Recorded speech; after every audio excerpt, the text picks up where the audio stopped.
Good afternoon, everybody. My name is Mahlase.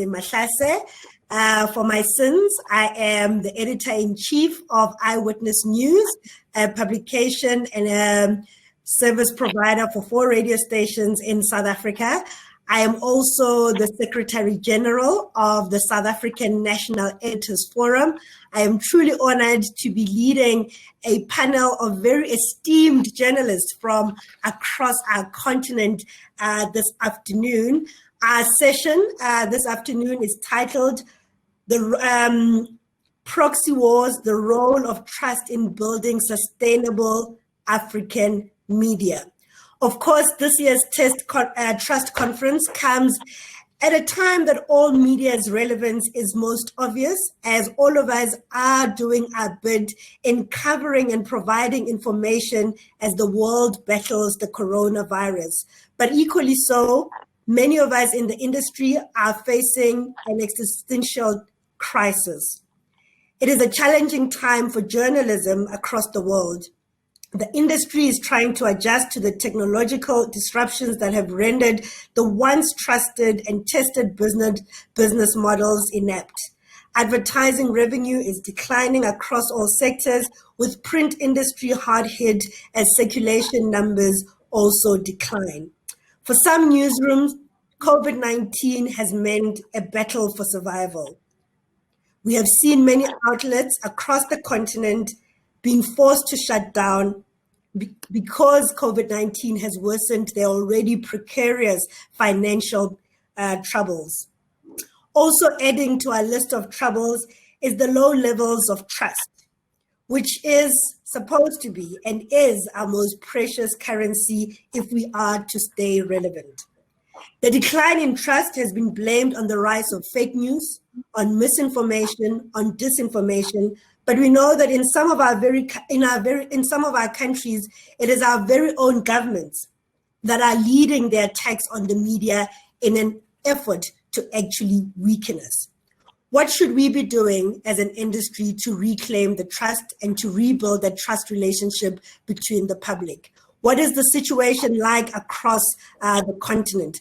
To answer these questions, as I said, I'm joined by a panel of very esteemed journalists across our continent. I've got with me Ruona Meyer, who is a journalist in Nigeria, Khadija Patel, who is a journalist in South Africa, Christine Mungai is joining us from Kenya, and also Messi Adhiambo, who's also joining us from Kenya. Good afternoon, ladies. I'm really proud that I've got an all-women team to discuss very critical issues facing our industry. It is really, really heartwarming to see more and more women speaking out and having a voice in terms of finding solutions and identifying some of the problems that are facing our industry. And I would like to start with you, Ruona. If you could perhaps just paint a picture for us, what are the levels of trust in Nigeria? Thank you very much, Mahlatse. It's an honor, a privilege to be here with you all and to learn and hopefully share with you. I'd say trust levels vary, and in Nigeria, it's often based on the media type, media structure, and on the individual journalist. So people will, for instance, trust mainstream investigative focused media more than politician-owned media or the state broadcasters, while many people are just ambivalent about quasi-journalistic blogs, and they only believe and trust these blogs only when it suits their social cultural bias or ethnic sentiments. When it comes to individual journalists, increasingly, what's interesting, Mahlatse, is that people openly say they do not trust a media house, but they only consume the offerings of a media house because of a particular journalist that works with a media house. So often they will cite the journalist's report, their interview style, or even their Twitter feed. So that's the lay of the land with regards to trust. It's often at individual level and media house structure level. And Messi, is that the situation in Kenya, or is it still mainly from traditional media the trust levels, are we seeing those affected?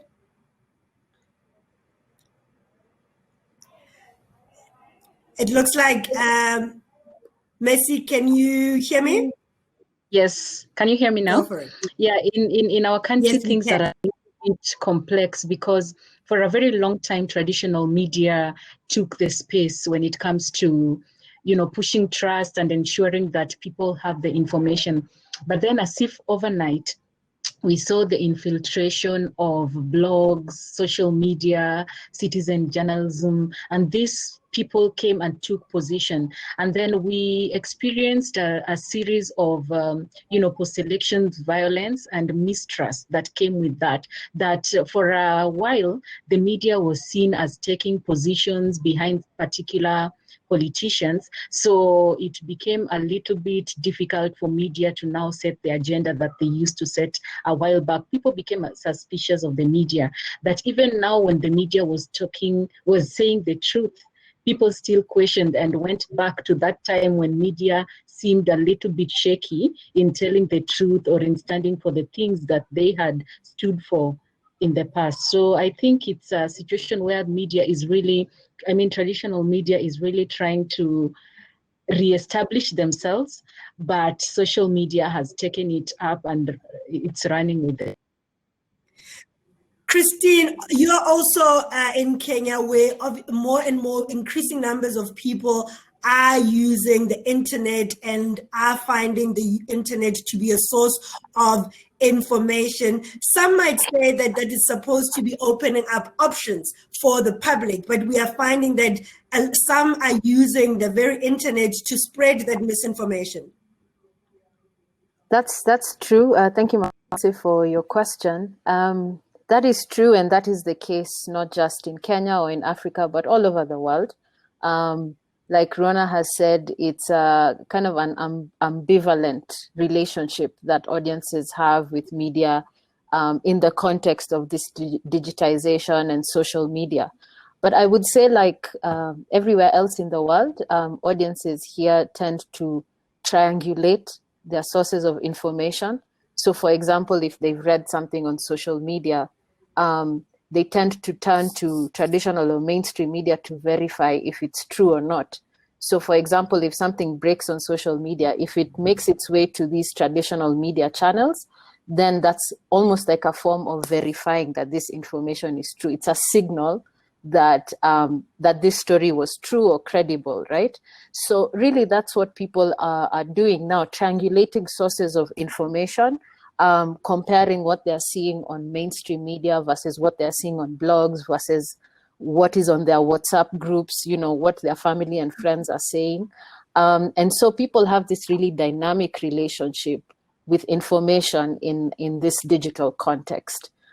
This presents a challenge, I would say, for journalists and media organizations that are not able to perceive this change, that monopoly on breaking news is no longer on us, but now the role that we are playing is quite different. It's kind of like a second layer role of verifying, of contextualizing, of really making meaning of all the information that's swirling around in our networks. I don't think we suffer from any kind of information shortage, but what is in short supply is insight. Meaning, what does this actually mean? And that's what people are really depending on us to bring to the table. I will come to that question of whether we do have a public that is actually discerning and differentiating the fake or the quasi-media, as Ruona was calling it, and the traditional media. But I'm going to take advantage and bring you in here, Khadija. We are from South Africa, and the trust barometer that we monitor tells us that the trust relationship is declining as far as South African audiences and mainstream media. What should we be attributing this decline to? So I think it's a variety of factors. We cannot discount the role of platforms. A lot of misinformation and a lot of the work of discrediting the media is actually, can be traced back to Facebook. So that I think, and this goes unchecked. to a large extent. And Mahlatse, you'll remember that I think it was sometime last year, Facebook tried to, cajole all of us in South African newsrooms to basically do the job of fact-checking on their platform for them. We sat there looking at each other quite puzzled because we've got enough work of our own without actually taking on, Facebook's work as well. So yeah, there's a role of basically no curation, so to speak, on the platforms.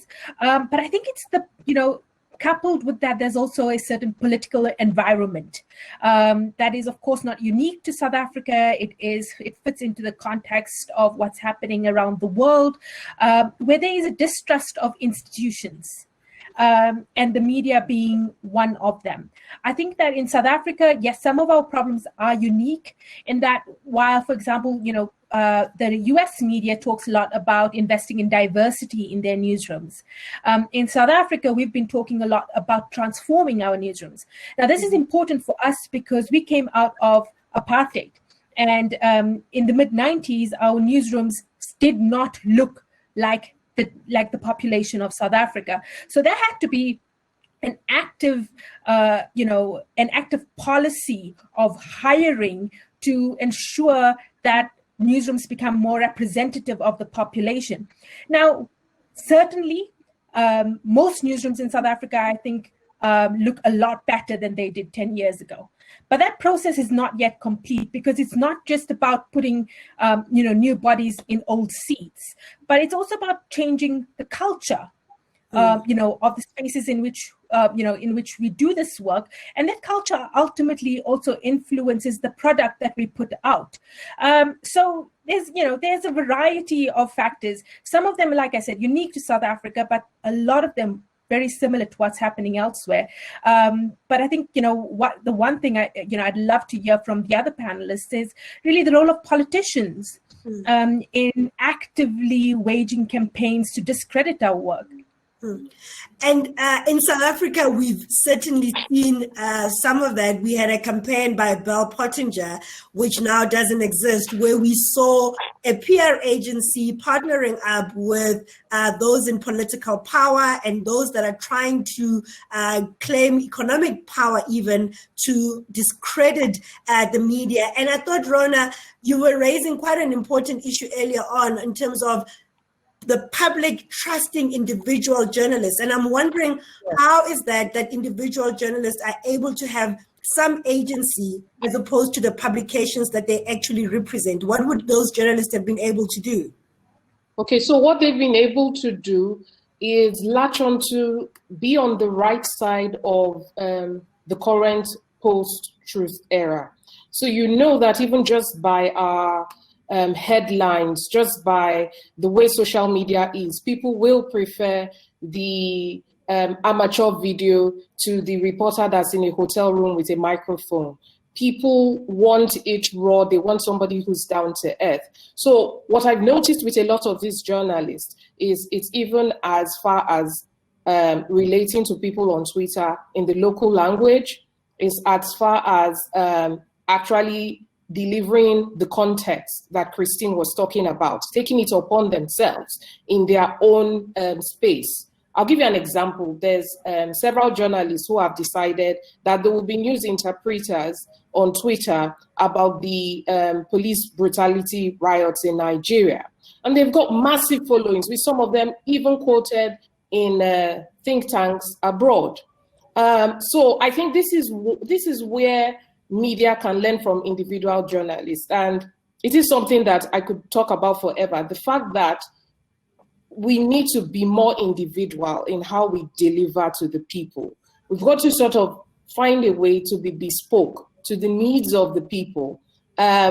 Because if you get online, people talk to the newspapers and to their reporters. Even there's a news story and people are talking as if they're talking to someone, they're replying as if they're talking to somebody next to them. Why did you people not do this? There's that personalization that I think media houses need to learn from. And that accountability that the broader public is now able to demand of us because of the social media platforms. Perhaps let me then move to the question that Khadija had asked earlier in terms of the role of governments in weakening the media, and ask you, Christine, if you've seen elements of this on the continent where government themselves are trying to break that relationship of trust with the public. Yeah, definitely. We've seen it not just in Kenya, but in Tanzania. Tanzania just had a general election a couple of weeks ago. And really that election was happening within the context of 2 or 3 years of the media environment being really chilled in the Tanzanian context, which means that slowly, by stacking together a series of laws and restrictions and intimidations and arrests, that at the end of the day, Tanzanian journalists were very reluctant to, they have been reluctant for some time to speak freely. If you commission work out of Tanzania, it's definitely not what it was 3 or 4 or 5 years ago. You could reach out to someone you knew and ask them to do a piece, an opinion piece, or even simple reporting, and the chances of being turned down now are so much higher than it was in the past. In the Kenyan context, I would say that, like in many other parts of Africa and the world, this kind of has been a slow burn that has been going on for some time. I would say that for Kenya, 2013, I think, was kind of a watershed or a turning point where we had 2 presidential candidates. I mean, the presidential candidate and his running mate were both suspects at the International Criminal Court for election violence that happened 4 years earlier. And 5 years earlier, sorry. And I would say that election was quite different from what we've experienced before, because it was, sustained and very strategic and targeted propaganda campaigns, misinformation, really targeted and deliberate. And we saw that again in 2017.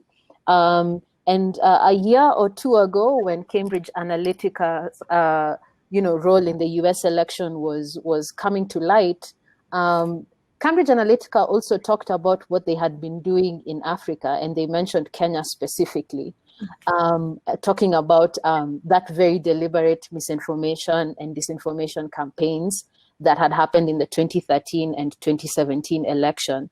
And for me, my takeaway on that is that, the world's attention was on the 2016 US election with Trump getting into power.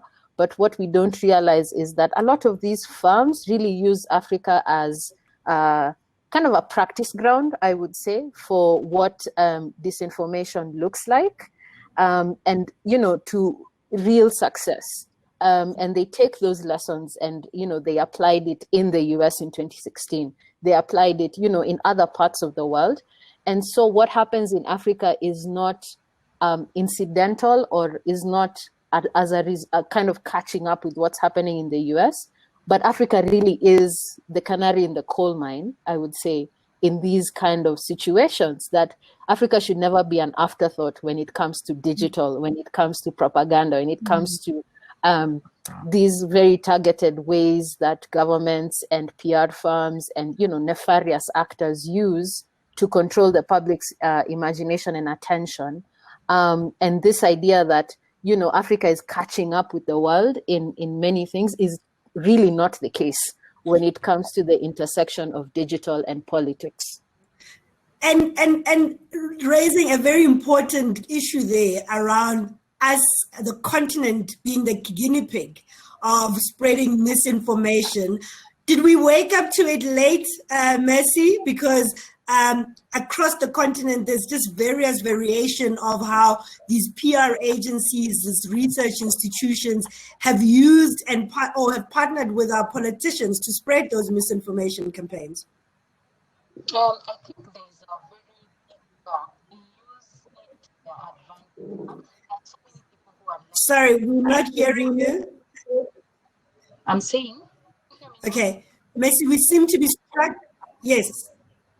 Can you hear me now? Can you hear me?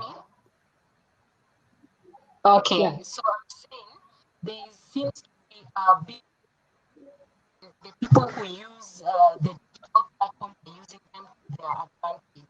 There's a big... Sorry, Messi, we are hearing you, but the line is not very clear. We're just hearing you in bits and pieces. Maybe as you sort out that technical connection to just bring you in there, Khadija.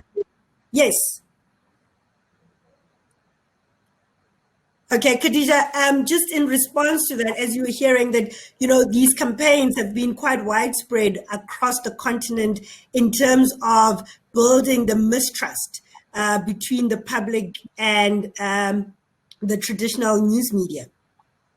Yeah, absolutely. And I think Christine has laid it out very well. A lot of, the tactics that were identified, even in the run up to this, this very last, the very recent US election, had actually been in play in Kenya. I remember, I think it was Oria Kolo on Twitter pointing out that, US election, journalists rather, had pointed out that if you Googled Joe Biden's name in some areas, the first couple of answers you were getting were actually sponsored. There were ads basically, and that's that's really, really dangerous. But there's a precedent for that. It happened in Kenya first, so there. The good thing is that there's more attention to it now. We are grateful for that, but I think that too often, our experiences actually just don't count. I think it was quite telling that a few months ago, Facebook staff kind of leaked, their staff meeting with Mark Zuckerberg, kind of like an all hands on deck. And it was fascinating listening to that. For me, because it was so heavily American-centric.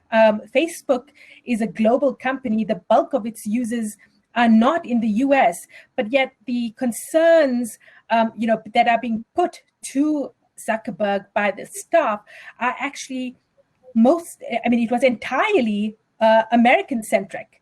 And there's a whole world out there, and until such time as the big platforms account for their role as more than just American companies, we are going to struggle. So in the meanwhile, we've got to ensure that we have vibrant civil society, solutions to these problems in our context, because we cannot depend on the platforms to reform themselves. It might take forever. We cannot wait for government to help us as well. So really, these are, we've got to look for grassroots solutions to these problems, but they are very, very urgent. Mm.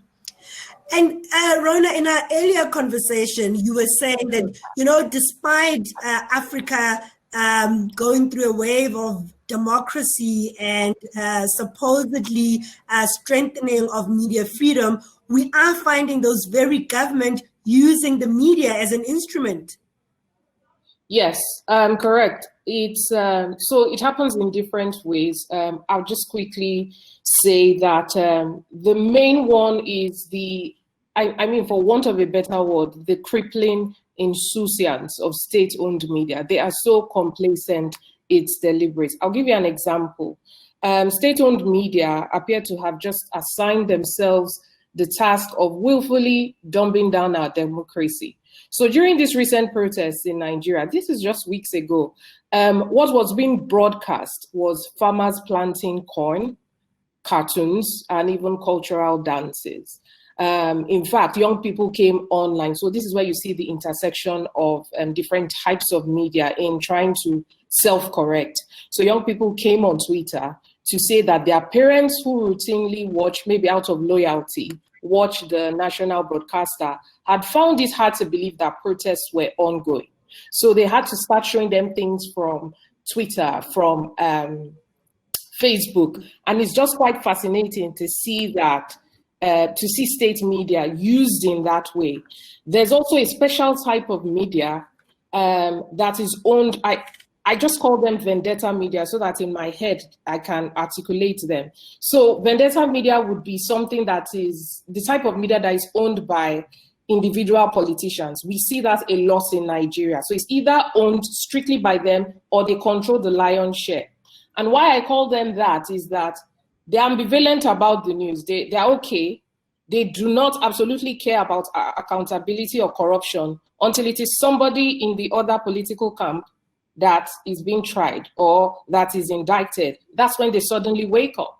So you tend to see the government angle in media, how the state media will likely go to sleep when something is going on, how the political elite who are either actively in power or have friends and cronies that are actively in power, and then they dumb down, they muzzle the news agenda. So these are the things we're seeing, and I'm sure we're seeing it elsewhere. Mercy is shaking her head. I see you nodding there. Can you hear me now? Can you hear me? Yes. Yeah. So in our country, the politicians have decided to now use their social media platforms to, disparage media, and sometimes they get a whole article, but then they just choose one sentence and then they build on it, and then they tell their followers, you know what, you can no longer trust this media house. Sometimes they even tag the journalist who did that story, and then they say, this is a liar, this person cannot be trusted, and most of the time they just do it when it favors them, and then they know that maybe their audience, the people who follow them, cannot get the actual copy of the paper or did not watch that news article, so they have the monopoly and the advantage of twisting and turning that news article whenever and however they want. So I agree with Ruona that sometimes they really push it. Yeah. What has been worse that we've also seen is how they've basically weaponized social media. I mean, in South Africa in particular, Khadija, we've seen this where especially women journalists are sexually attacked on social media as part of just that chilling effect of trying to silence them, but also to discredit them because of the stories that they're doing. Yeah, and I filled out a quiz survey that's being done in the US on this just yesterday. And filling that out, I realized how little attention we actually pay to this problem. It's become the harassment that women journalists face online is actually just becoming normal almost. It's almost like accepted, something that you've just got to expect in the usual course of your work. And no, we cannot. And I think especially those of us who are in senior positions within our newsrooms, we need to find ways to better support, especially young women journalists who may be experiencing this for the first time. But we also need to, build a set of guidelines that we can share among each other about, how best to report harassment. How do we go about, are there firms that we can use to investigate, coordinated campaigns against particular journalists? In South Africa, with the partnership of Code for Africa in Cape Town, they've done some fantastic work unmasking some of our most famous troll accounts on Twitter. And that's the kind of work we also need, and that kind of attention, to some of the accounts that are, that are almost obsessed with certain women journalists. Mahlatse, when you were chairperson of SANEF, I mean, I used to see some of the comments that were directed at you, and there's very little recourse, and me on that, watching this happen, the best I can do is click report or block. But what else can we do, really? There has to be something better. And Christine, I see you also nodding there. Do you want to add to what Khadija was saying? I'm assuming you're facing similar challenges as well. I'm sure we all have stories. Each of us, I am sure, has an experience. But for me, like what Khadija is saying, the block button is your friend, but it, I mean, you ask yourself, is this really all that I can do? I mean, like that's the only option here. It feels like a lot of times we're just in damage control mode. Like Khadija said, it's normalized. And for me, one thing I rarely do is after a story of mine has been published, I rarely read the comments below the article, like in the comments section. And particularly if I'm published in media that is outside of Africa. For some reason, those comments from these big publications outside of this continent, I mean, one time someone read an article that was published, I won't mention the publication, and then they told me, your article is amazing, but really don't go to the comment section. You know, that it could come even from someone else who was reading it. And so what I did on that day, I flagged this to the editor who had published this. And I said to him, I'm being told that things are going down in the comments section. And he said, okay, let me check it out and I'll call you right back. And then he called me and he's like, yeah, well, this happens. But if you're not reading them, then what's the big deal? And I'm like, I shouldn't have to avoid the feedback on my own work for the sake of my safety and mental health. I mean, like male journalists never have to think of this like post-production part of their work in this level, you know? Yeah. And I'm going to come to you, Ruona. And sadly, though, you know, as where I work at Eyewitness News, we had to actually shut down the comments section of our publication. And it was the most hardest thing. But in part, it was because we were struggling to filter through the comments, and our reporters who still had to go through those comments were finding themselves needing a psychiatrist because of how damaging those comments really were. And Ruona, that's one of your biggest concerns, that media houses are not supportive of journalists when they find themselves in these situations where they are attacked. Sometimes it's the person they are that the audiences are going after. They are actually think most media houses in Africa and outside gag journalists and therefore make them very susceptible and vulnerable to troll attacks. And I use myself as an example. When I did a big investigation, everything was used against me. My dual nationality, the size of my nose, yes. My husband's penis was called into question by trolls, yes. And the thing about me is I give as good as I get. I'm going to say I don't go into the night. I do not. I give exactly what I get, and I was having a go. Do you know what they did?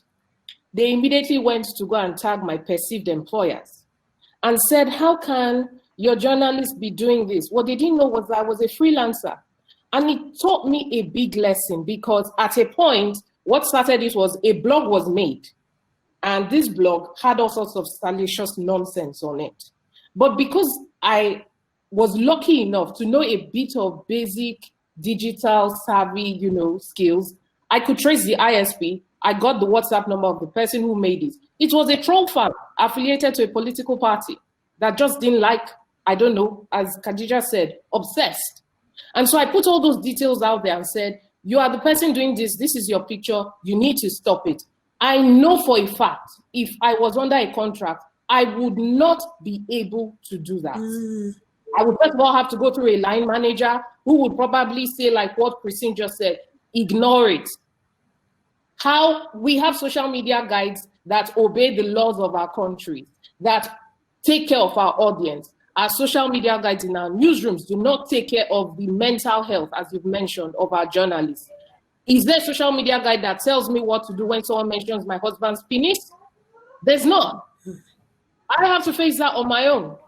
So I think we have to start having realistic approaches to this. There's three people in this equation. When you make a social media guide, you have to think of the country, you have to think of the audience, you have to think of the journalists. You don't put them out there because there will always be a target on their back. And Mercy, I mean, do we find media institution providing that protection that is so necessary so that journalists can know that they will be protected, at least even if it's a public statement, to protect their integrity? Well, for sure, in our newsroom, there have been instances where the management has come up and done press release and protected journalists. But then now for us women journalists, what we decided to do is to have like a WhatsApp page where if one of us is being attacked, we all go there and we start saying, you know, you're the one who is attacking this journalist and what you're saying is not true. So sometimes I think it also needs when all of you come together and face that bully, because that's what I call them. They are bullies really. And you tell them, you know, we are not going to pay attention to this and all that. You make them feel intimidated and they would really think twice before they do that to another journalist. Thank you very, very much. To my panelists, I'm now going to invite questions for those that are joining our breakout session. There's a few that has already come in, and a lot of them really trying to find solutions to the many issues that you have raised. I mean, we have identified that from the trolls on social media to our very own governments, and even those that we report on, basically threatening journalists and trying to weaken us, especially in the face of our audiences. So I'm going to just now, there is a question from Louis Parker, who is asking, how can NGOs and advocacy organizations best try to utilize and work with the media or journalists to seek coverage, bearing in mind that their stories are likely to be in conflict with national government? Can I give that one to you, Christine?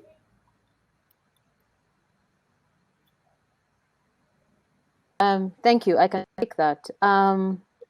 How NGOs and advocacy organizations can work with media and journalists.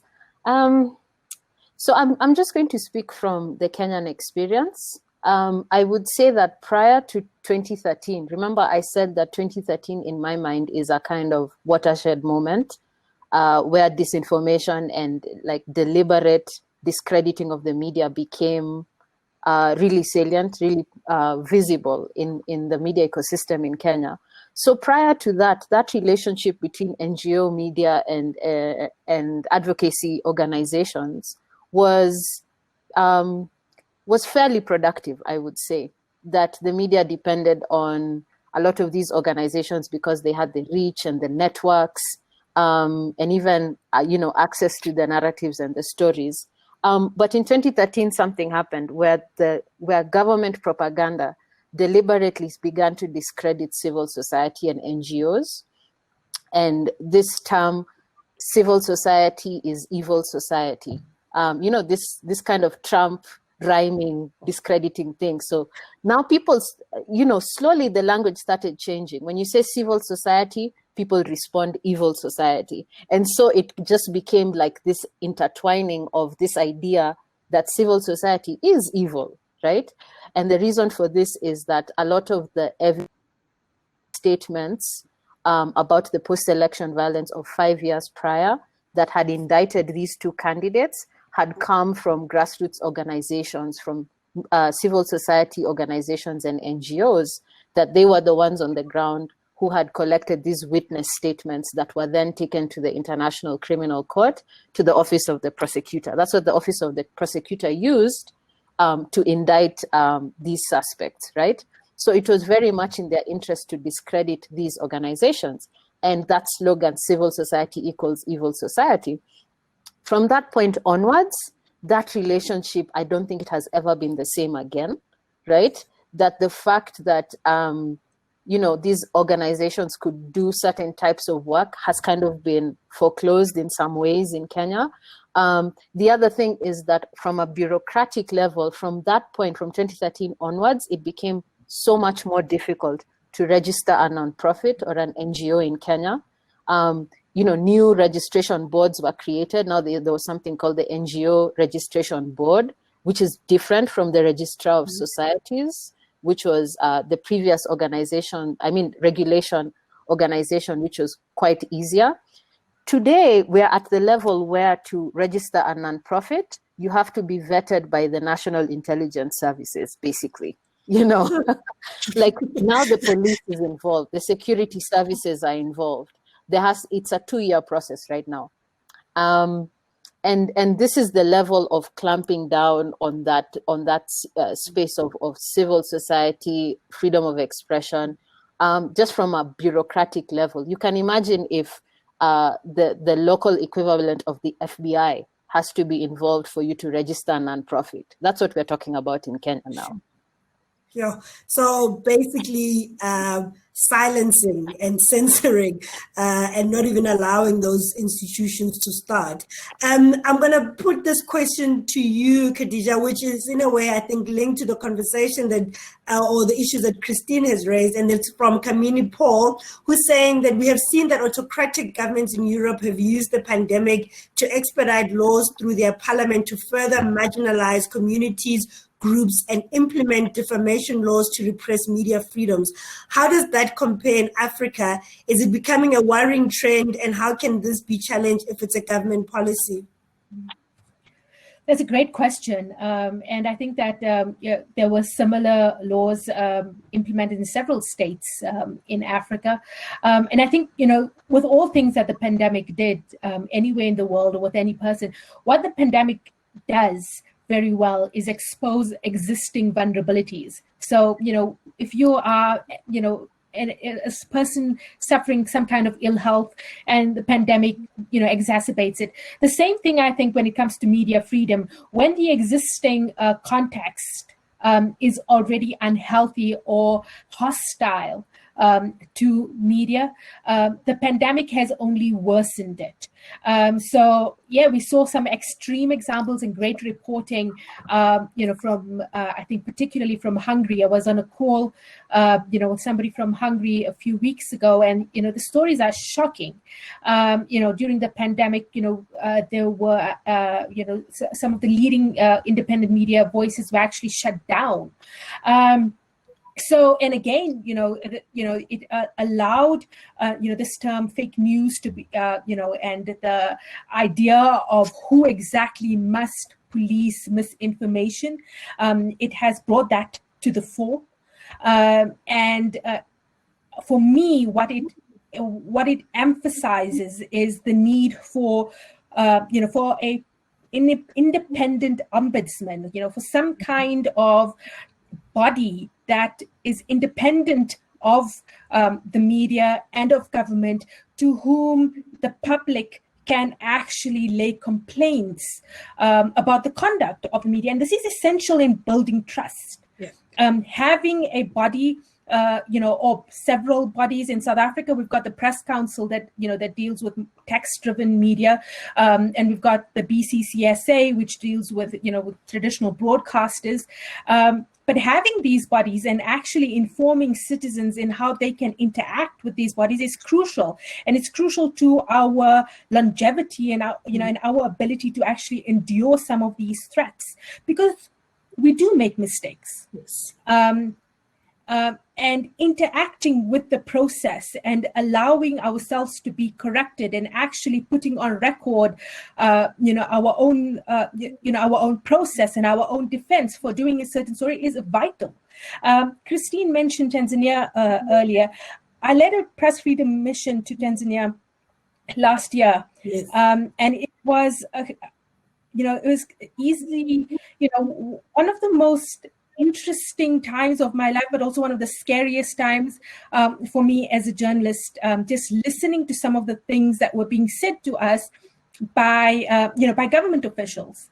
And one of the things, that kept being repeated by these government officials defending some of the laws that had been passed against the media was they had to do this because of the poor quality of the media in the country. So, how then do we actively, engage with this kind of criticism? Because we can't also be averse to it. And so setting up bodies like, like an ombudsman that is actually there to to serve the purposes of the public and to actually assert, the value of what we do as a public good.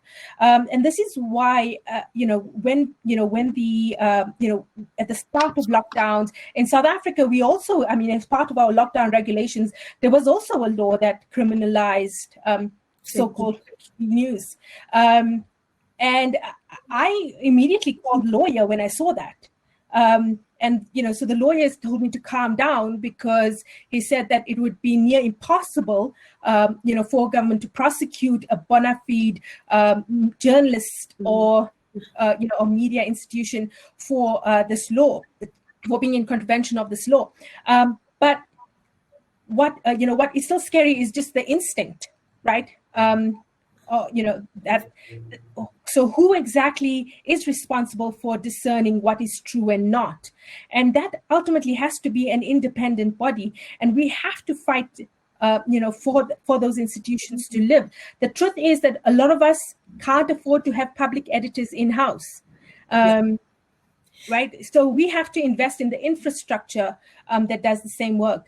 Yeah, and I would like to hear from Ruona first, maybe just in terms of, does the public have space within Nigeria to lodge a complaint when the media has done wrong and they feel that they need justice? Because that's quite a critical part of building that trust, when we can be held accountable and also correct when we are wrong.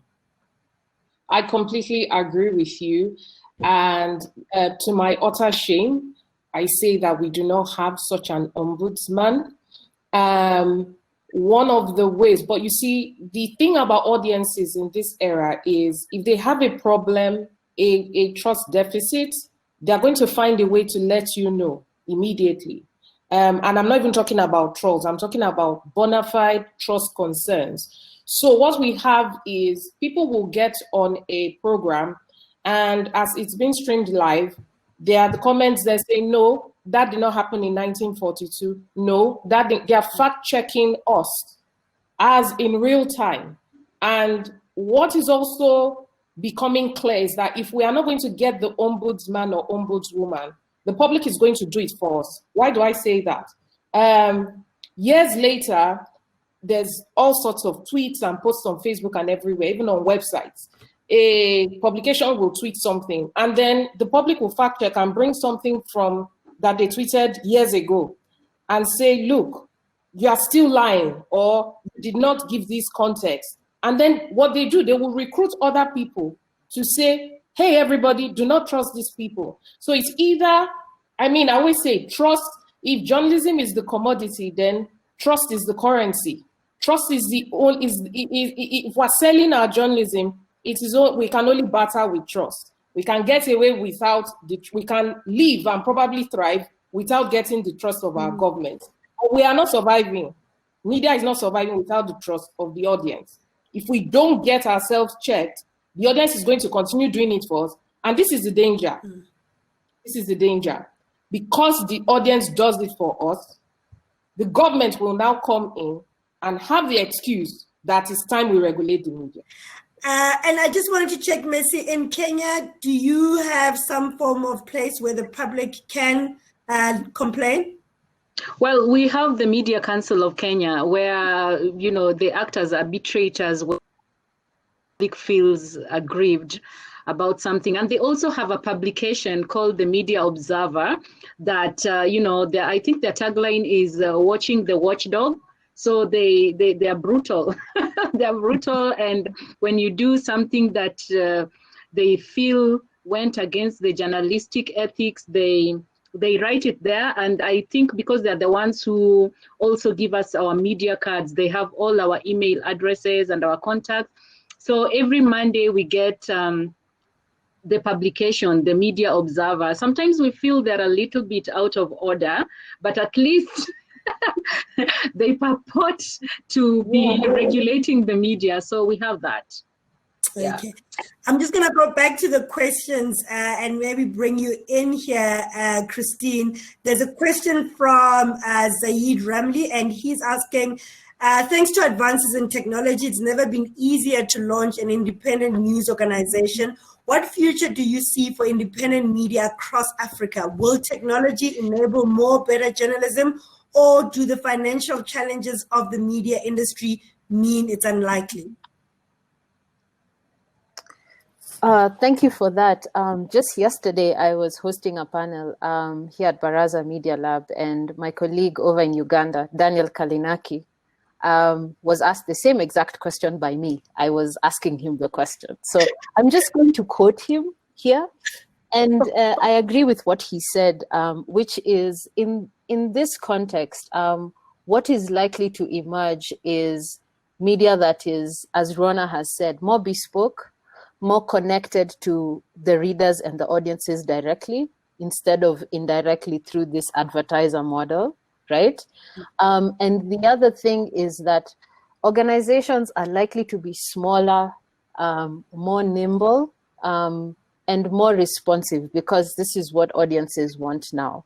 The idea that we can have one voice that speaks for all of us is not viable in this digitized social media world. Fragmentation is the name of the game right now.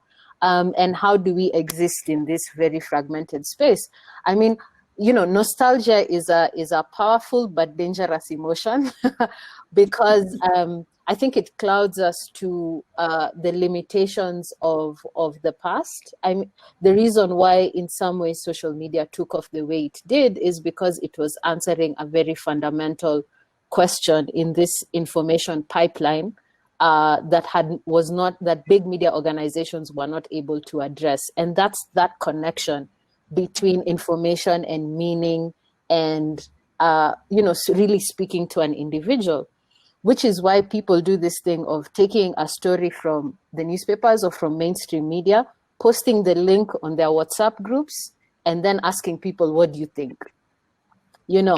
That it's not enough to just read the article and figure out, let it speak to you on its own. Meaning, in many ways, is socially mediated, right? We sit down and we ask each other, I read this thing. Did you read it? What do you think about it? And that's how we kind of come to our understandings of what reality is and what truth is. That's how we shape our opinions. It always happens in a social setting and in community, I would say. So I think something that existed in the past, which really we should move away from, is this imagining that we are the voice of the voiceless, or we are speaking for the people. No one is ever voiceless.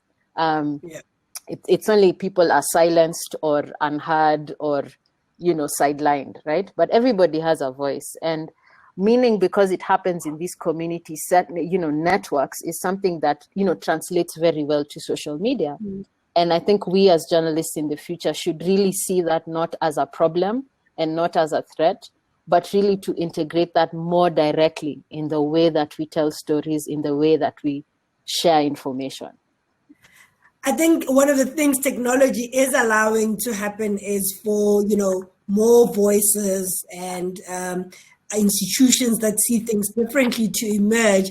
But the challenge, Khadija, is always the sustainability. I mean, it's a big question that I'm asking you with very little time, in the sense that while there is support for more and more publications to be emerging, we are a continent battling with how do we sustain those news agencies? Yeah, and if you travel to some parts of the continent, it's quite normal for journalists to tell you that they haven't been paid in months. That's the reality, of working as a journalist. And, this also feeds into a lack of trust, because it feeds a culture of brown envelope journalism, which is almost institutionalized in some contexts. Christine spoke a little bit about NGOs, but in some, in some contexts, I've heard journalists tell me that even UN agencies, will give brown envelopes to have their stories covered. In some countries. That's how deep the problem lies. And for me, we cannot solve anything in media on the continent without actually addressing how we're going to pay for it. It's a question that every journalist everywhere, every media owner, every publisher is grappling with. Unfortunately, we don't have much runway. While we know what's working in some parts of the world with more audience-centric approaches, subscription models, membership models, those take time to actually implement. And what we don't have is time. And like Christine says, unfortunately, we cannot deal with this problem with a sense of nostalgia. The truth is that we are going to have to say farewell to some of our most beloved media institutions in order for us to grow and emerge from this. There is no boxed solution, buy this and everything works tomorrow. It is a very, very challenging situation that is likely to get worse as we grapple with the after effects of the pandemic next year and the year after next. So yeah, I don't have an answer, but I do want to say that for me, it is the number one threat to press freedom, and it is the greatest contributor as well to a lack of trust in the media on the continent. Ruona, you want to come in there? Yeah, I wanted to say, though, as Khadija has said, the funding models might not be clear, but I do know that what might work and what I've started seeing is more like people-centered solutions. So, for instance, the newsrooms have to start thinking like a business, where if you need to, there's a newsroom, a little small newsroom that use their premises as a car wash to raise money. There's newsrooms that rent out their facilities for parties even. There's single media, little media people that are actually trying to get people to pay 300 naira. I don't know what that is in dollars. Yeah. To be able to get to a WhatsApp group so that they can read some special types of the news, first of all. I mean, it's not a problem. I grew up having to beg and just pay a little bit of money to read newspapers before the internet came. What if the newsrooms had their own reading stalls for the lower demographic? I mean, it's piecemeal, but that is more... that gives trust in the media. When the people themselves can see how your money comes through, or they know that money comes from them, they do tend to trust you more than, and that all those allegations that, oh, you're funded by a politician, it won't stick when they know that they see how you struggle and how you're trying to make clean. So I think the solutions might have to be that we should not go the normal route of donor funding, of advertising. We might have to look to the public. And subscription models, I think my main point is subscription models do not have to be negotiated or mediated with the internet. We might have to start using the SMS to get ordinary people to pay for their favorite radio stations. That's not a problem. Instead of us to always think everybody has to have a bank account, get on a link. Just saying. So unfortunately, I think Mahlatse has dropped off there. Khadija, take over. Go on. So I think we're nearing the end of our session. Mercy, do you have anything to add on this question? Yeah, I'm a practicing journalist myself, and COVID-19, what it has done, I think it has exposed what we feared for a very long time. We thought we had time to think about convergence, to think about how media is going to sustain itself. But now it seems like we are nearing the end, but we are not ready. Like, I know so many newsrooms. I think almost all local media houses here, people had to take pay cuts. And journalists had to take pay cuts, and I know some journalists were rendered redundant. And as a journalist right now, I can tell you for sure that so many of my colleagues in different media houses are wondering if they really want to stay in media. And that's very dangerous, because if you have journalists who have one foot out and they keep asking themselves if they'll be here next year, then you can be sure that even the content that they're churning is half-hearted, because you cannot give yourself fully if you're not sure that you want to maintain that legacy, you want to stay there. So I don't know what we are going to do about media sustainability and the journalists not living, and it's a global thing that every journalist, even though we are qualified, we always live in anxiety, wondering if tomorrow we are still going to be here, if our newsroom is still going to be here. It's a very discouraging place to be at. Yeah. So I see that the session actually only ends at past, so we do have some more time. Christine, did you want to say something? Yes, I did. So for me, what I've been thinking about lately, like I said earlier, how can we integrate our work and our business models into what already exists? So earlier I talked about our work, living in community already, right? Because that already exists. How do we live there as well? And for me, I've been thinking about how our business models can live in places that already exist. And so subscription is, considered to be tricky because of the levels of disposable income in this part of the world. But Africans do pay for things. That's the thing. Like, we pay for things. And also Africans raise money together. So if there's a medical bill, if there's school fees, a school fees issue, in Kenya we call it harambe, where the people in the community, everyone comes together and contributes a small amount of money for a big goal, right? Khadija, I know in South Africa you have something that we also have in Kenya that we call merry-go-rounds or chamas or stoikvels, right? Stockvels, yeah. Nigeria it's called osusu. Exactly. So there are already financial instruments which exist in the community, which came up because the formal or Western or the conventional financial instruments were not working for our people, right? So how do you get a business loan if you're selling tomatoes by the roadside, kind of thing? The bank will never listen to you. And so our people came up with other ways of making it happen, right? That are integrated into our own ways of life. What does a journalism harambe look like? What does a storytelling stoikvel look like for us? So if we can start thinking in ways that we take our existing instruments and institutions as valid starting points, then I think we can figure our way through this crisis. Because what we have on the ground is a real thing that's working, that serves a purpose, and that if we can find our way to exist within those networks, then I think that there's hope. Ruona in Nollywood has this wonderful financing model, which I find so wonderful, where the financing is coming from market women, right?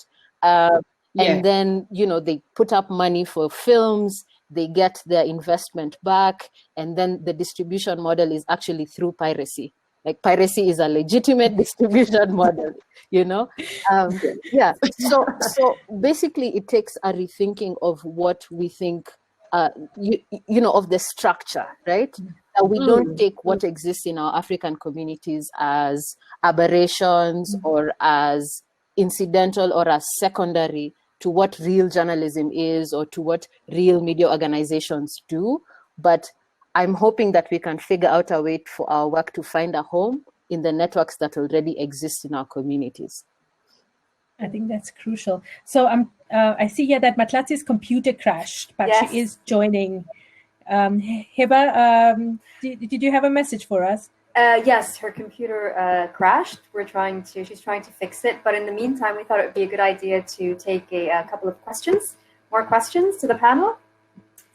So we have a question from Hugo, and he's saying, how can we ensure fair and balanced coverage of LGBT plus issues, particularly when the media in countries such as Tanzania, Uganda, and Nigeria is not just weaponized against the LGBT plus community, but it's actually the weapon itself? I don't know if any of you would like to answer that. So maybe Ruona, we mentioned Nigeria. No, I could have a stab at it. I think one of the main arguments / reasons why the media is an instrument is because the media is handcuffed by legislation. And so it is perceived often that if you write about LGBTIQ issues, you're promoting them, and then they can come on heavy in terms of fines and regulations on the media house. Are there ways behind it? Definitely. I think one of the things that can happen is to, one, publish with outside publication. So the journalists do the story, and you actually see that happen a lot, actually. Most of the succinct and balanced LGBTIQ reporting, most recently, on Nigeria, in Nigeria, about Nigerians, has been in Vice, Africa Reports, The Guardian UK, even in Openly, plug-in TRF, even in Openly, I think Rachel Savage had a very good piece on there recently. So that's one way to do it. I even think that's the most effective way, because anything that doesn't give a government the chance to say, gotcha, I'm all for it. I also think if there's any LGBTIQ reporters here, you can, if you are in danger, publish under an assumed name elsewhere. But should these stories be out? Definitely. Should you find a way around it while being safe? Definitely. So I hope that contributed something. Can I say something? So in my country, we always have that complex thing that comes in because, advocating for gay rights is illegal here. You can actually go to prison for that. As a journalist, how do you maneuver the illegality and then at the same time ensuring that you uphold the human rights that come with ensuring that everyone is given a voice, everyone is allowed to practice their sexual orientation without fear or favor. So I can say for sure that as a journalist, I have never covered any issue on LGBT. That's because we have our policy that says it's illegal. How do you propose to get around these issues, Mercy? Maybe work with international press. I think maybe one of the ways that I see other people doing it is working with international press, because for them it's open and it's not illegal to cover such issues.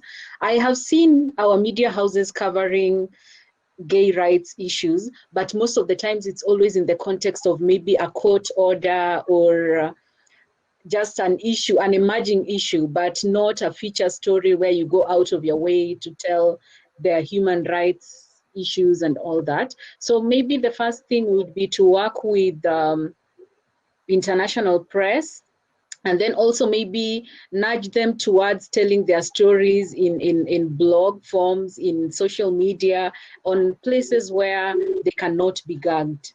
Yeah. Yeah, because to be honest, a lot of LGBTIQ content is on Instagram and in Facebook stories. A lot of anecdotes, day in the life is happening in real time. It's been reported that way. So as if I remember correctly what Christine said, it's personal, it's community. So these issues are actually getting reported. In mainstream media, no, but are they getting reported? Yes, they actually are. So plays upon the point that Christine was saying, is that this is what the social media it filled in the information pipeline, is that the news does not just depend on legacy media gatekeeping, deciding what is news and what is not. So there's a next question I'd like to pose to you. It's from Zanji. She says she's a freelancer from Zambia, and her question is, like many of journalists in Africa, losing jobs, or not her in specific, but she's a freelancer. So she was saying, what protection is available for freelancers, including safety and insurance or other organizational benefits? And what can be done to keep them in a job and not push them to abandon a career that is already dwindling or facing restrictions? I mean, if we're trying to save, and we know the role of independent media, that's critical role. So is there something that can be done? So I see. Who would like to? Khadija, do you have any few points about that? And welcome. Yeah, I don't. Welcome back, Mahlatse. Oh, and she's gone again. But so I'll take a stab at that. Unfortunately, freelancers are the most vulnerable among us, and there are scant, guidelines and institutions that actually advocate actively for the rights of freelancers. In South Africa, a perennial problem, for example, is late payment to freelancers, which has, it has very real consequences on whether someone, can pay rent or pay their child's school fees. And the truth is that there aren't any, or there are very, very few, instruments that freelancers can actually rely on. And that's, it's the tragedy, but the brutal truth is that newsrooms can hardly afford safety, courses for staff. Affording that to freelancers is almost unthinkable, I think, in most newsrooms. In South Africa, we do have, I think it's called the South African Freelance Association, that does, it's a group of freelancers, it's a voluntary, association that advocates for the rights of freelancers. I'm not sure how effective they are, to be honest. I can't really comment, but I think that in theory, that is exactly, the kind of association that freelancers can form to better, to just raise their voices for their own rights.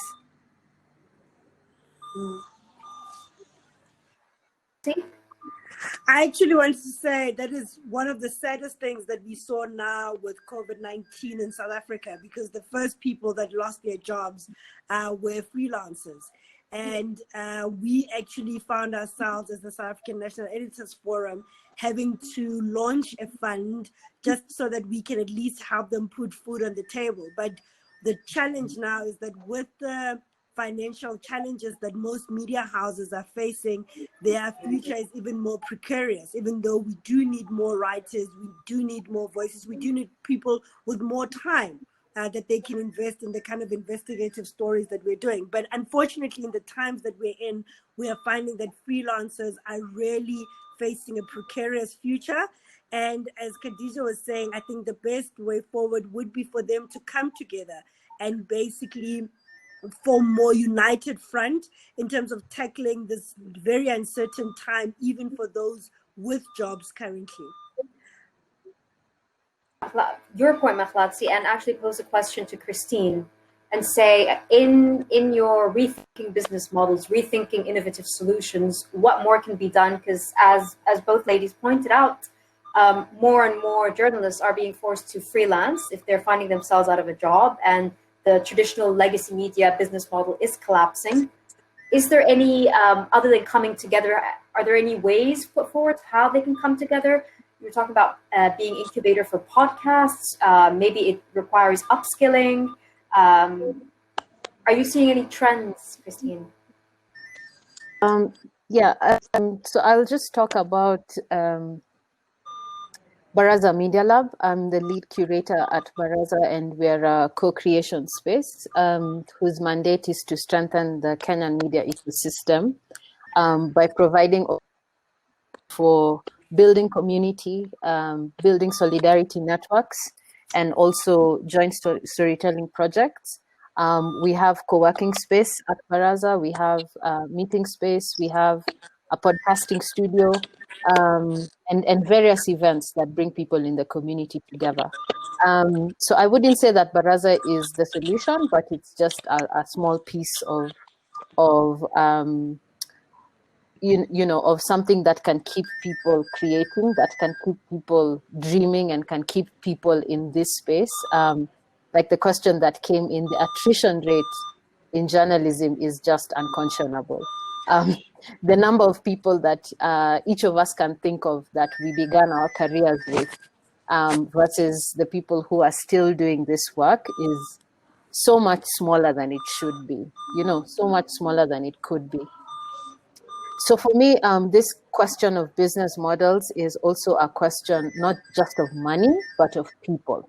How do we keep people in this work? How do we keep that talent and those hearts and those interests keeping on being represented in the media? Because what attrition does is that the people who are left tend to look a certain kind of way, tend to have certain privileges that can allow them to continue being in this space. And so those who are left tend to be male because of various factors, that women tend to be pushed out earlier and more comprehensively than men do. Going back to the issue of harassment, of pay, of, mentorship, the kinds of stories that are assigned, the kind of beats that are privileged in newsrooms. And so for me, this is a really complex question, but I still think that each of us can do a little bit, because I don't think any of this can happen with one big fix, with like one big solution. And I think that there doesn't even need to be, a big Pan-African solution. Whatever works in a local context is good enough for that context, right? Whatever works in a particular place is good for that place, right? And so for me, it's figuring out a way to, like I said earlier, to integrate our work into the social structures and the social safety nets that already exist.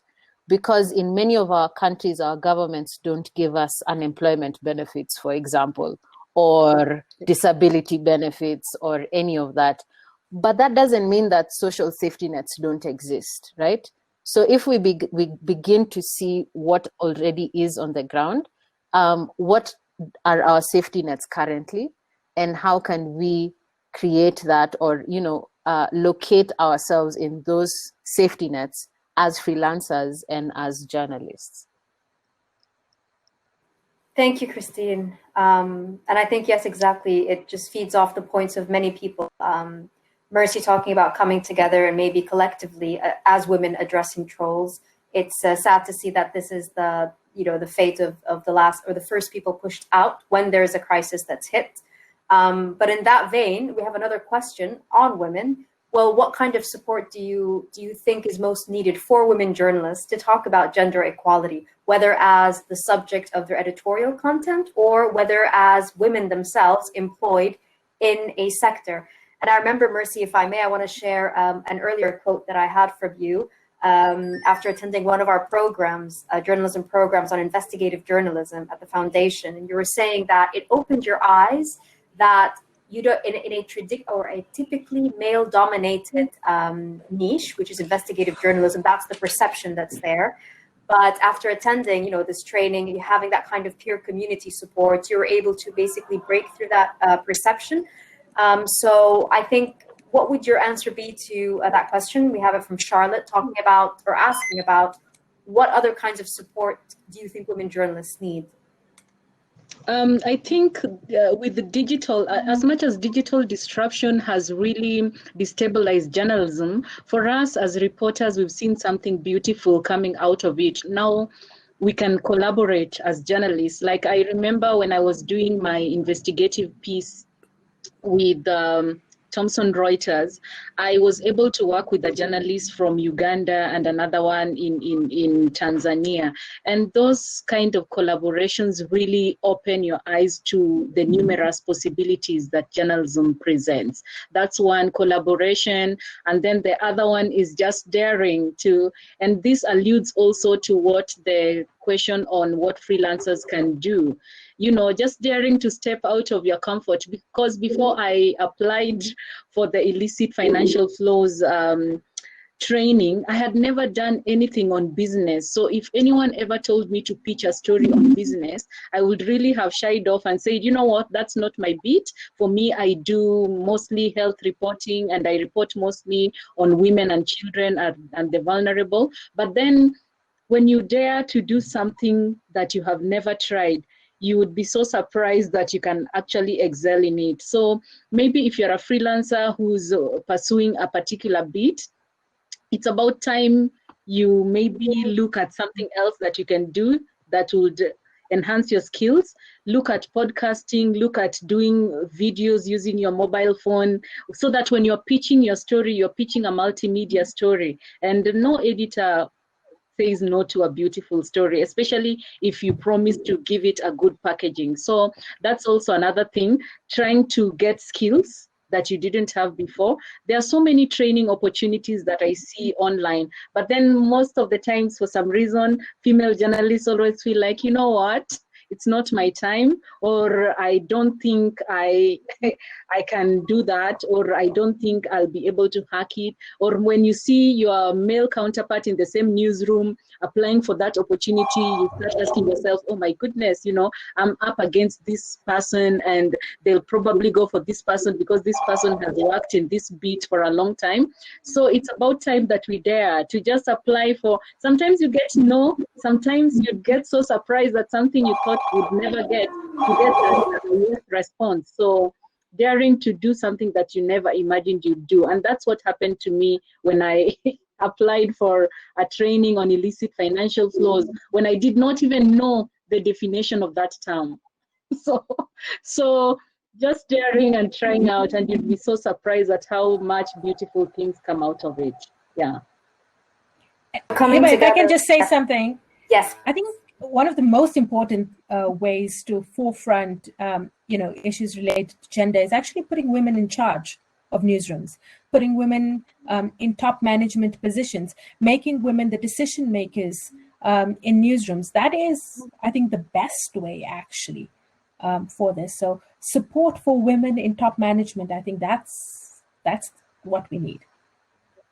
I think the most type of support that I think is needed most for women journalists to be able to talk about gender equality issues in their countries or perform optimally is we need newsroom systems that are in line with the reality of most women. Sometimes we even have training programs that are put online, and you have a woman who maybe only has time at home to do it, and she probably has to do other stuff, or she has to borrow a phone. There's even the actual times you send somebody out. I remember a case where a Muslim lady was told that, oh, this interview, this is the only time it can hold, and it was a religious holiday. You don't do that just because that religion is not the main religion in the country or in the place. And these little things tend to add up. So I think we need, maybe I should just say, socially and culturally responsible newsrooms that will not put beats, set up training programs with such a steep learning curve for women, with hours of things to do when you know that, okay, because you have times when they tell people, do it after work, do your online training after work. Well, after work, who's going to look after the kids? It's likely the woman. Who's going to have to borrow a handset? It's likely the woman. So I think those things will help women be free enough to actually do the work of journalism. Yeah. So exactly, set reality and make a collective action to address the real needs, the practical needs. In addition, of course, to breaking that perception. Mahlatse, I don't know if you are able to hear us, if you would like to. I realize that we've gone a bit over time. Did you want to say a few words, if you can hear us? So it looks like no. Can I just wrap up?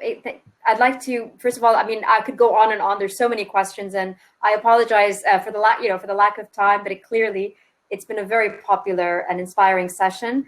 And I wanted to thank you all for joining this breakout session hosted in partnership with Code for Africa.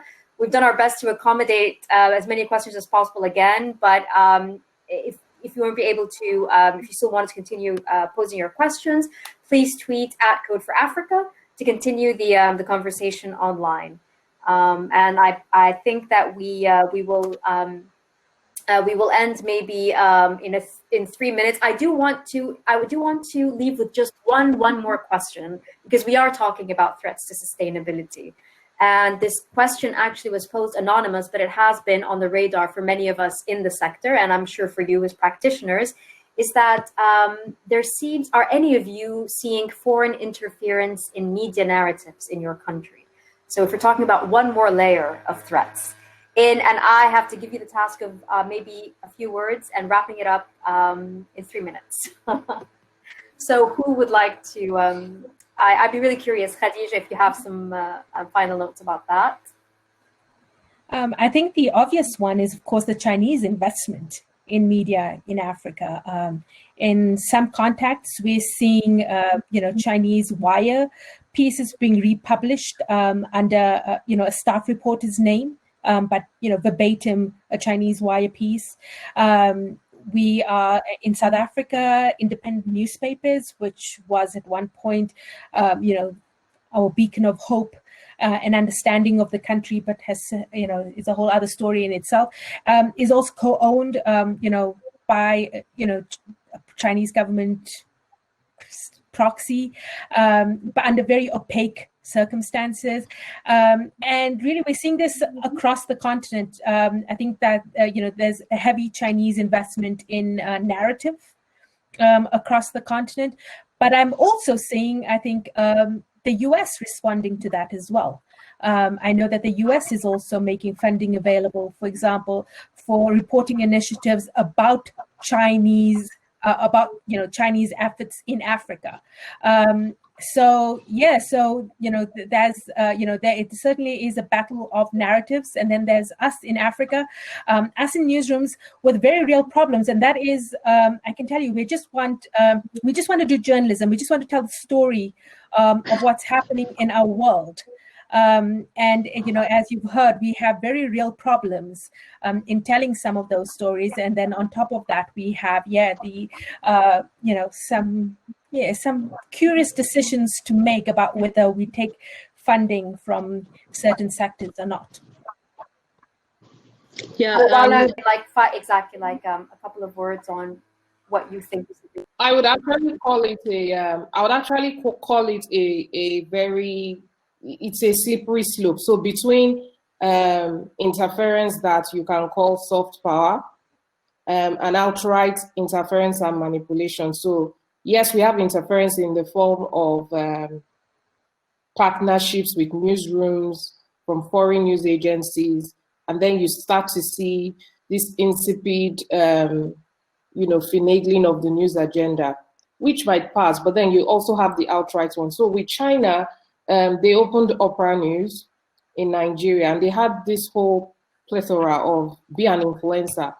They sent a contract, which I saw. The contract was not good at all. But what we started seeing, which was more disturbing, was that people started complaining that when they wrote articles on the news app, the titles were actually changed to be more salacious. They would prioritize news that was more of the soft news variety and leave the actual democracy shaping news agenda, at the bottom of the pile. So we've seen those type of things happening. Because I'm a practicing journalist, sometimes we have to depend on maybe international grants to do stories that are outside the city. And one of the things that constantly baffle me, kind of content that international funders or donors want to give priority. Africa is rising. There are so many beautiful stories about young people doing beautiful things, but those ones never get funding. You want to go and do a story about a young man who's just innovated something so beautiful, but that's not within their mandate. They want Africa dying, Africa suffering, Africa is just hopeless. Those are the stories that are likely to get funding. So even though it's not direct to your newsroom, but as a journalist who is looking for grants or funds to do stories, you'd realize that international donors would rarely fund stories about success. Final words. What is your final word to this kind of threat before we end the panel? Talking about so like my fellow panelists have said, these trends are there, these developments are there, but in my mind, they're all related to a money question, a funding question. Basically, he who pays the piper calls the tune kind of situation, right? And so that kind of opens the door to shaping priority narratives, as Mercy has put it, that there are certain stories that are priority more than others. And for us who are living on the continent, we may not think that they're priority. We may want to say something different. But if you're depending on someone else's coin, then that makes it, like a little bit complicated, right? So for me, I see that this is, lives somewhere in a sustainability and economic and financial question, right? And so I think with more movement and more, things that are happening for us to depend on ourselves and our audiences more, for that direct connection between our work and our readers and our audiences, then there is room, I think, for me to kind of fix this situation. Because for us, this kind of indirect way of funding our work, where we are depending on advertisers or on donors or on, it kind of diffuses the power of our work and our momentum. It dissipates that power because we kind of have to go through this third party who is providing the funding, but who we are not actually talking to. It's one thing for us to just create corporate marketing material for our advertisers, that's quite direct. I mean, if they say this, then you put that in.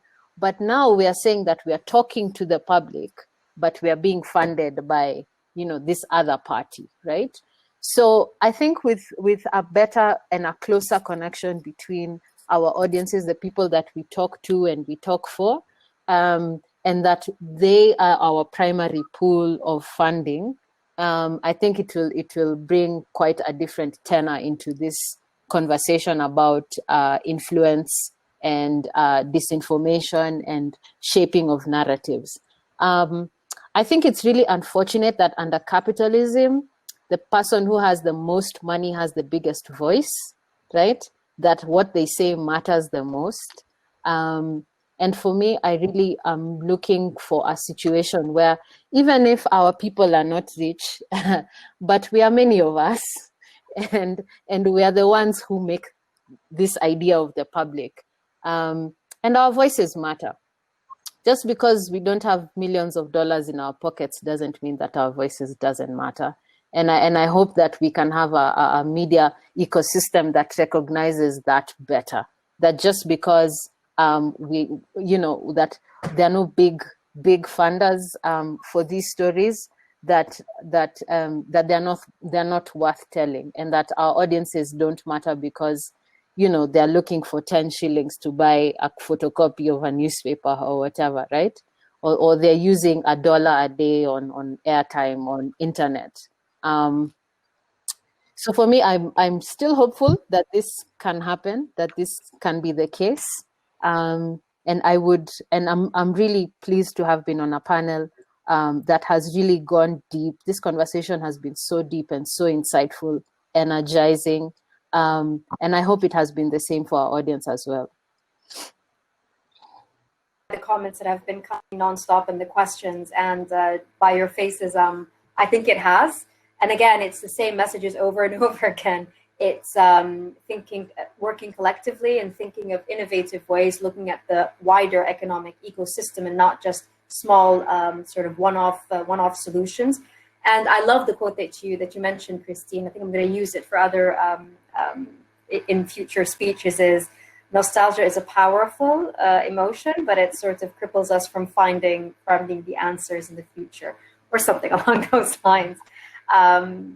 Thank you so much, everyone. I know that we've gone 6 minutes past, but again, it's really hard to end this really engrossing and stimulating conversation. And thank you for Code for Africa, our partners, for organizing and getting this amazing lineup of speakers. Thank you, everyone.